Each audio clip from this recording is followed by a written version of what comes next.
मेरे भाई मोहम्मद अली साहब ने जब ठट्टा गया तो यकीनन मैंने आपकी ये बाजू पे काली पट्टी देखकर हैरानी का इजहार किया और आपके बताने पर मुझे ये पता चला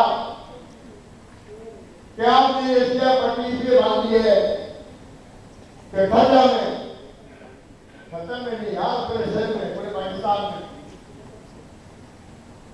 तालीम का साथ शुरू हो रहा है और बहुत से स्कूल हैं। नाज़िम भाई आपकी स्पेशल तवज्जो चाहूंगा, आप भी ठट्टा जा चुके हो और आप सीएम साहब के बड़े काबिले एतमाद एडवाइजर से हो। मुझे पता है कि आप दिन और रात अपने कायद बिलावल से किया हुआ वादा निभा रहे हो। यह आपके साथ जिम्मेदारी है। मोहम्मद अली साहब ठट्टा में मैंने वादा किया था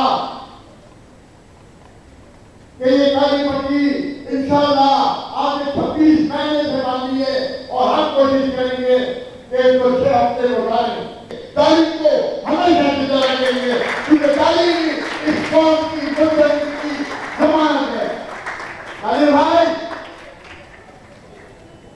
मैं दरख्वास्त करता हूं कि इसको सीरियस लें क्योंकि